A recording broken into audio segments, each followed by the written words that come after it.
դատան նախ շնորհակալություն ենք հայտնում մեր միջնորդությունը բավարարելու համար, իհարկե դա շատ կարևոր էր Սրբազանի համար։ Այդ առումով խնդրում ենք երկու հարցեր ենք ուզում դատարանի հետ խնդրել,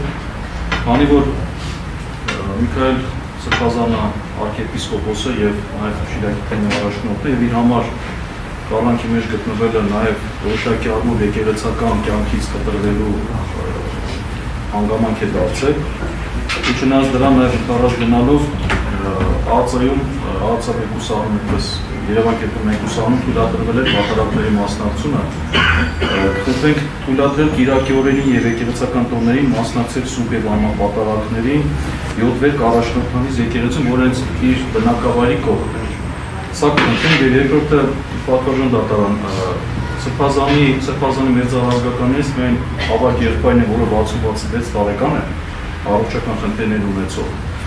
Բայց Սրբազանը միշտ շփվել է երկրորդ տղաների, երկու տղաների հետ, որոնց մեկը նաեւ իր խնամակալն է եւ անդառությունը։ Նաեւ մյուս խնդրանքն է, որ նաեւ երկրորդ տղաներին թույլատրվի իր բնակության վայրում իր հետ գտնվելու, որտեղ բնականաբար նաեւ կենցաղային խնդիրների հետ կապված հարցեր ունի սնունդի եւ այլն, մեծ ավագ եղբայրը դա չի կարողանում ապահովել, իսկ Սրբազանի տեղաշարժը սահմանափակված է։ Մեր խնդրանքն է երկրորդ նաեւ այդ մասով Պարոն Զորաբյան, տեսեք, քրեակատարական հիմնարկում, եթե չեմ սխալվում, կա մատուր, որտեղ համազգայության մեջ գտնվող անձիկ իրավունքներ, հնարավորություն ունեն մասնակցելու։ Չկա, Երևան կետում չկա։ Դա որտեղ է կազմակերպվել։ Կազմակերպվել է սենյակում, տեսարցիոն սենյակում է կազմակերպվել, քահանան վեմքարը վերել, այդպես կազմակերպվել է։ Շատ լավ, այդ նպատակով մենք թույլատրել ենք նաև Շիրակի թեմի հոգևոր դասի մեկ ներկայացուցիչ տեսակցության հնարավորություն, որպեսզի նաև կարողանանք այդ հարցին լուծում տալ, նաև վարչապետական մասի մեկ աշխատակցի մնացած հարցերի հետ կապված, այդ թվում նաև նվազագույն այդ կենցաղային խնդիրները ապահովելու։ Ունենք մեկ այլ քրեական գործով, էլի հոգևորականների հետ կապված, դատարանը տնային կալանքի մեջ գտնվող քահանային թույլատրեց Շիրակի օրերին մասնակցել պատարակին։ Ուսում ասեմ, եւ տանը Զորաբյան օրենքը ուղղակի այդ հնարավորություն չի տալիս։ Ոչ թե պայմաններ չեք որոշում։ Օրենքը հստակ նշած է, դատարանը հայեցողություն չունի պայման։ Ինքը տնային կալանքի պայմաններից մեկը չի, որ քննարկենք, այդ պայմանը թույլատրենք կամ չթույլատրենք։ Որով դեպքում մեր խնդրանքն քննարկել է։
Պարոն Զորաբյան, ձեր կողմից ըստեյության հաստատի միջնորդություն ներկայացրած, որպես միջնորդություն ներդարկենք քննարկենք։ Դիրքորոշում կա այս մասը։ Դատախազների դիրքորոշում։ Պատվարժան դատարանի դիրքորոշումը այսպես արտահայտենք, եթե դատարանը ըստեյության իրավական առումով կգտնի, որ այսպես ասեմ, միջնորդությունը հնարավոր է քննարկել եւ կառուցակարգել կամ թույլատրելու մեղադրելին X օրերի Կիրակի օրերին մասնակցել համապատասխան հոգևորական ծեսի պատարակի, մենք սկզբունքորեն այդ առումով առարկություն չունենք։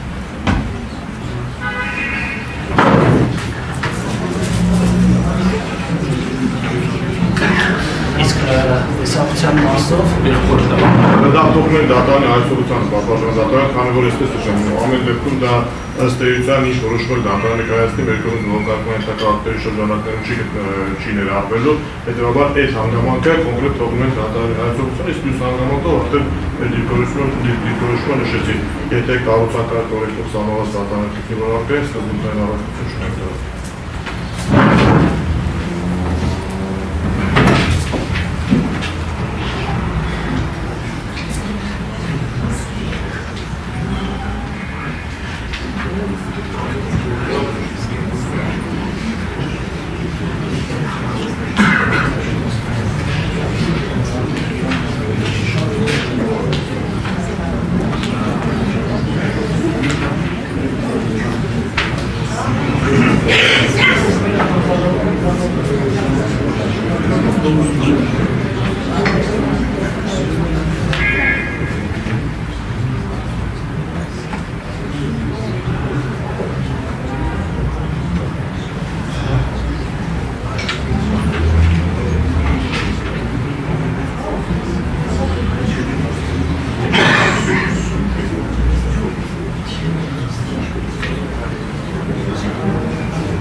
Դատարանը